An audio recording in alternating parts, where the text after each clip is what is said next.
ನಮಸ್ಕಾರ. ಮಾನವೀಯ ಸ್ನೇಹಿತರ ಒಕ್ಕೂಟ ಜಿಲ್ಲಾ ವಾರ್ತೆಗೆ ಸ್ವಾಗತ. ನಾನು ದೀಕ್ಷಿತ್. ಇದೀಗ ವಾರ್ತೆಗಳ ವಿವರ. ಕೇಂದ್ರ ಲೋಕಸೇವಾ ಆಯೋಗ 2024ರಲ್ಲಿ ನಡೆಸಿದ್ದ ಕೇಂದ್ರ ನಾಗರಿಕ ಸೇವಾ ಪರೀಕ್ಷೆ ಫಲಿತಾಂಶ ಪ್ರಕಟಗೊಂಡಿದ್ದು, ಪ್ರಯಾಗ್ರಾಜ್ನ ಶಕ್ತಿ ದೂಬೆ ದೇಶಕ್ಕೆ ಪ್ರಥಮ ಸ್ಥಾನ ಗಳಿಸಿದ್ದಾರೆ. ಸಂದರ್ಶನ ಮತ್ತು ಮುಖ್ಯ ಪರೀಕ್ಷೆಯಲ್ಲಿ ಪಡೆದ ಅಂಕಗಳ ಆಧಾರದ ಮೇಲೆ ಅಂತಿಮ ಫಲಿತಾಂಶವನ್ನು ಘೋಷಿಸಲಾಗಿದ್ದು, ಒಟ್ಟು 1009 ಅಭ್ಯರ್ಥಿಗಳನ್ನು ಶಿಫಾರಸು ಮಾಡಿದೆ. ಇದರಲ್ಲಿ ಸಾಮಾನ್ಯ ವರ್ಗದಿಂದ 335, ಇಡಬ್ಲ್ಯೂಎಸ್ನಿಂದ 109, ಒಬಿಸಿಯಿಂದ 318, ಎಸ್ಸಿಯಿಂದ 160 ಮತ್ತು ಎಸ್ಟಿ ವರ್ಗದಿಂದ 87 ಅಭ್ಯರ್ಥಿಗಳು ಸೇರಿದ್ದಾರೆ. ಕೊಡಗು ಪತ್ರಕರ್ತರ ಸಂಘದಿಂದ 2024ನೇ ಸಾಲಿನ ವಾರ್ಷಿಕ ಪ್ರಶಸ್ತಿ ಪ್ರಕಟ ಮಾಡಲಾಗಿದ್ದು, ಜಿಲ್ಲೆಯ 10 ಮಂದಿ ಪತ್ರಕರ್ತರು ಪ್ರಶಸ್ತಿಗೆ ಭಾಜನರಾಗಿದ್ದಾರೆ. ಜುಲೈ 1ರಂದು ಮಂಗಳವಾರ ಮಡಿಕೇರಿಯ ಪತ್ರಿಕಾ ಭವನದಲ್ಲಿ ನಡೆಯುವ ಪತ್ರಿಕಾ ದಿನಾಚರಣೆ ಕಾರ್ಯಕ್ರಮದಲ್ಲಿ ಪ್ರಶಸ್ತಿ ವಿಜೇತ ಪತ್ರಕರ್ತರಿಗೆ ಪ್ರಶಸ್ತಿ ನೀಡಿ ಗೌರವಿಸಲಾಗುತ್ತದೆ ಎಂದು ಕೊಡಗು ಪತ್ರಕರ್ತರ ಸಂಘದ ಅಧ್ಯಕ್ಷ ಅನಿಲ್ ಎಚ್.ಡಿ, ಪ್ರಧಾನ ಕಾರ್ಯದರ್ಶಿ ಸುರೇಶ್ ಬಿಳಿಕೆರಿ ಪ್ರಕಟಣೆಯಲ್ಲಿ ತಿಳಿಸಿದ್ದಾರೆ.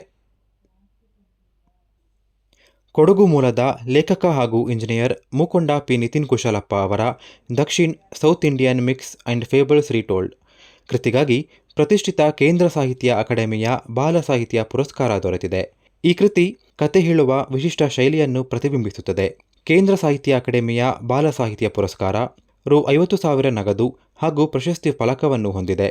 ವೃತ್ತಿಯಲ್ಲಿ ಇಂಜಿನಿಯರ್ ಆಗಿರುವ ನಿತಿನ್, ಕೊಡಗಿನ ಸ್ಥಳೀಯ ಇತಿಹಾಸ, ಜಾನಪದ ಮತ್ತು ಕಾದಂಬರಿಯಲ್ಲಿ ಆಳವಾದ ಆಸಕ್ತಿ ಹೊಂದಿದ್ದಾರೆ. ಅವರ ಗಮನಾರ್ಹ ಪ್ರಕಟಣೆಗಳಲ್ಲಿ the early Coorgs, long ago in Coorg, 1785 Coorg, Kodagu principality versus British empire, the major who kept his school, the house of Awadh ಮತ್ತು ದ ಗಾಂಧಿ ಆಫ್ ಕೊಡಗು ಸೇರಿದೆ. ಈ ಸಂದರ್ಭ ಮಾತನಾಡಿದ ಅವರು, ಇಲ್ಲಿಯವರೆಗೆ 7 ಇತರೆ ಪುಸ್ತಕಗಳನ್ನು ರಚಿಸಿದ್ದರೂ ಇದು ಮಕ್ಕಳಿಗಾಗಿ ನನ್ನ ಮೊದಲ ಪುಸ್ತಕ. ಈ ಪ್ರಶಸ್ತಿಯನ್ನು ಗೆಲ್ಲುವುದು ಅನಿರೀಕ್ಷಿತವಾಗಿತ್ತು ಮತ್ತು ನನ್ನ ಕೃತಿಗೆ ಮನ್ನಣೆ ಸಿಕ್ಕಿರುವುದಕ್ಕೆ ಹೆಮ್ಮೆ ಎನಿಸಿದೆ ಎಂದು ನಿತಿನ್ ಹರ್ಷ ವ್ಯಕ್ತಪಡಿಸಿದ್ದಾರೆ. ಮೂಕೊಂಡ ಪಿ. ನಿತಿನ್ ಕುಶಾಲಪ್ಪ ಅವರು ಅಮ್ಮ ನಿವಾಸಿಗಳಾದ ಮೂಕೊಂಡ ಕೆ. ಪೂರ್ಣಚ್ಚ ಹಾಗೂ ಎಂಪಿ ದಮಯಂತಿ ದಂಪತಿ ಪುತ್ರ. ಕೊಡವ ಮಕ್ಕಳ ಕೂಟದ 114ನೇ ಪುಸ್ತಕ, ಲೇಖಕಿ ಮಾಳೇಟಿರ ಸೀತಮ್ಮ ವಿವೇಕ್ ರಚಿತ 4ನೇ ಕೃತಿ ಚೀತೇರ ಕಾಳ ಮುತ್ತ ಮಾಲೆ ಕೊಡವ ಕವನ ಸಂಕಲನ ಬಿಡುಗಡೆಗೊಂಡಿತು. ನಗರದ ಪತ್ರಿಕಾ ಭವನದಲ್ಲಿ ನಡೆದ ಪುಸ್ತಕ ಬಿಡುಗಡೆ ಕಾರ್ಯಕ್ರಮದಲ್ಲಿ ಪಾಲ್ಗೊಂಡು ಮಾತನಾಡಿದ ಲೇಖಕಿ ಹಾಗೂ ಕೊಡವ ಮಕ್ಕಳ ಕೂಟದ ಸಲಹೆಗಾರರಾದ ಐಚಂಡ ರಶ್ಮಿ ಮೇಧಪ್ಪ ಅವರು, ಭಾಷೆಯ ಬೆಳವಣಿಗೆಯಲ್ಲಿ ಸಾಹಿತ್ಯ ಮಹತ್ವಪೂರ್ಣ ಪಾತ್ರ ವಹಿಸುತ್ತದೆ. ಕಥೆ, ಕಾದಂಬರಿ, ನಾಟಕ, ಕವನ ಸಂಕಲನಗಳು ಸಾಹಿತ್ಯ ಕ್ಷೇತ್ರದ ಸುಂದರ ಮತ್ತು ಶಕ್ತಿಯುತ ಪ್ರಕಾರಗಳಾಗಿವೆ. ಕವನಗಳು ಭಾಷೆಯ ಬಲವನ್ನು ಹೆಚ್ಚಿಸುತ್ತದೆ. ಓದುಗರ ಜೊತೆಗೆ ಕವನ ಮಾತನಾಡುತ್ತದೆ, ಮನಮುಟ್ಟುತ್ತದೆ ಮತ್ತು ಹೊಸ ಆಯಾಮಗಳಿಗೆ ಕೊಂಡೊಯ್ಯುತ್ತದೆ ಎಂದು ಅಭಿಪ್ರಾಯಪಟ್ಟರು. ಚೌಡ್ಲು ಪಂಚಾಯಿತಿ ವ್ಯಾಪ್ತಿಯ ಆಂಜನೇಯ ದೇವಾಲಯದಿಂದ OLV ಕಾನ್ವೆಂಟ್ ರಸ್ತೆ ಗುಂಡಿಮಯವಾಗಿದ್ದು, ಸಂಚಾರಕ್ಕೆ ಸಮಸ್ಯೆಯಾಗಿದೆ ಎಂದು ಸಾರ್ವಜನಿಕರು ಅಸಮಾಧಾನ ವ್ಯಕ್ತಪಡಿಸಿದ್ದಾರೆ. ಏರಿಳಿಕೆಯ ರಸ್ತೆಯಾಗಿದ್ದು, ಮಧ್ಯದಲ್ಲಿ ಮಾತ್ರ ರಸ್ತೆ ಸಮತಟ್ಟಾಗಿ ಗುಂಡಿಗಳಿಂದ ಕೂಡಿದೆ. ಮಳೆಗಾಲದಲ್ಲಿ ಹೊಂಡಮಯವಾಗಿರುವುದರಿಂದ ವಿದ್ಯಾರ್ಥಿಗಳು ನಡೆದಾಡಲು ಕಷ್ಟಪಡಬೇಕಾಗಿದೆ. ಶಾಲಾ ವಾಹನಗಳ ಸಂಚಾರಕ್ಕೂ ಸಮಸ್ಯೆಯಾಗಿದೆ. ರಸ್ತೆ ಸರಿಪಡಿಸಲು ಸಾಕಷ್ಟು ಬಾರಿ ಸಂಬಂಧಿಸಿದ ಅಧಿಕಾರಿಗಳು ಹಾಗೂ ಜನಪ್ರತಿನಿಧಿಗಳ ಗಮನಕ್ಕೆ ತಂದರೂ ಯಾವುದೇ ಪ್ರಯೋಜನವಾಗಿಲ್ಲ ಎಂದು ಸಾರ್ವಜನಿಕರು ಆರೋಪಿಸಿದ್ದಾರೆ. ಆಡಳಿತ ಪಕ್ಷದ ಪ್ರಮುಖರು ಈ ರಸ್ತೆಯನ್ನು ಅವಲಂಬಿಸಿದ್ದಾರೆ. ಆದರೂ ರಸ್ತೆ ದುರಸ್ತಿಯಾಗಿಲ್ಲ ಎಂದು ಅಸಮಾಧಾನ ವ್ಯಕ್ತಪಡಿಸಿದ್ದ ಸಾರ್ವಜನಿಕರು ತಕ್ಷಣವೇ ಸರಿಪಡಿಸಬೇಕೆಂದು ಒತ್ತಾಯಿಸಿದ್ದಾರೆ.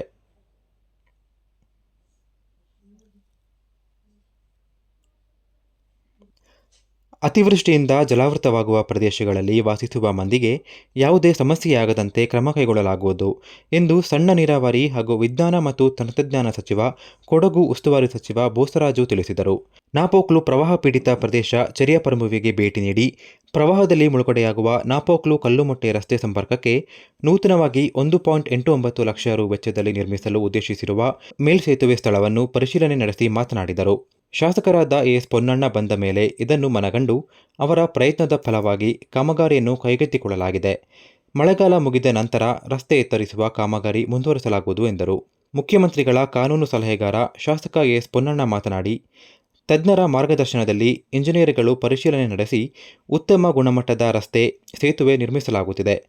ಕಳೆದ ಬಾರಿ ಕುಸಿತವಾಗಿದ್ದ ಕುಟ್ಟ ಮತ್ತು ಕೆದಮುಳ್ಳೂರು ಭಾಗದ ರಸ್ತೆಗಳನ್ನು ಪುನರ್ ನಿರ್ಮಿಸಲಾಗಿದೆ. ಉತ್ತಮ ಗುಣಮಟ್ಟದ ಕಾಮಗಾರಿ ಕೈಗೊಳ್ಳಲಾಗುವುದು ಎಂದರು. ಸೆಪ್ಟೆಂಬರ್ 22ರಿಂದ ವಿಶ್ವವಿಖ್ಯಾತ ನಾಡಹಬ್ಬ ದಸರಾಗೆ ಚಾಲನೆ ನೀಡಲಾಗುತ್ತದೆ ಎಂದು ದಸರಾ ಪೂರ್ವಭಾವಿ ಸಭೆಯಲ್ಲಿ ಸಿಎಂ ಸಿದ್ದರಾಮಯ್ಯ ಹೇಳಿದ್ದಾರೆ. ಬೆಂಗಳೂರಿನಲ್ಲಿ ಈ ಕುರಿತು ಮಾತನಾಡಿದ ಅವರು, ಸೆಪ್ಟೆಂಬರ್ 22ರಂದು ಬೆಳಿಗ್ಗೆ 10 ಗಂಟೆ 10 ನಿಮಿಷಕ್ಕೆ ಚಾಮುಂಡಿ ಬೆಟ್ಟದಲ್ಲಿ ಚಾಲನೆ ನೀಡಲಾಗುತ್ತದೆ. ಅಕ್ಟೋಬರ್ 2ರವರೆಗೆ ದಸರಾ ಉತ್ಸವ ನಡೆಯಲಿದೆ. ಅಕ್ಟೋಬರ್ 2ರಂದು ಜಂಬೂಸವಾರಿ ನಡೆಯಲಿದ್ದು, ಈ ಬಾರಿ 11 ದಿನ ದಸರಾ ನಡೆಯಲಿದೆ ಎಂದು ಸಿಎಂ ತಿಳಿಸಿದ್ದಾರೆ. ಉದ್ಯೋಗ ವಾರ್ತೆ. ಭಾರತೀಯ ರೈಲ್ವೆ ಇಲಾಖೆಯಲ್ಲಿ ಹುದ್ದೆಗಳಿಗೆ ಅರ್ಜಿ ಸಲ್ಲಿಕೆ ಆರಂಭವಾಗಿದೆ.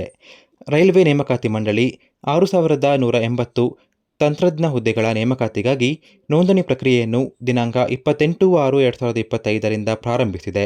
ಅರ್ಜಿಯನ್ನು ದಿನಾಂಕ 28/7/2025 ರಾತ್ರಿ 11:59ರವರೆಗೆ ಸಲ್ಲಿಸಬಹುದಾಗಿದೆ. ಆಸಕ್ತ ಮತ್ತು ಅರ್ಹ ಅಭ್ಯರ್ಥಿಗಳು ಅಧಿಕೃತ ನೇಮಕಾತಿ ಪೋರ್ಟಲ್ ಮೂಲಕ ತಮ್ಮ ಅರ್ಜಿಗಳನ್ನು ಸಲ್ಲಿಸಬಹುದಾಗಿದೆ. ಇಲ್ಲಿಗೆ ಮಾನವೀಯ ಸ್ನೇಹಿತರ ಒಕ್ಕೂಟ ಜಿಲ್ಲಾ ವಾರ್ತಾ ಪ್ರಸಾರ ಮುಕ್ತಾಯವಾಯಿತು. ನಮಸ್ಕಾರ.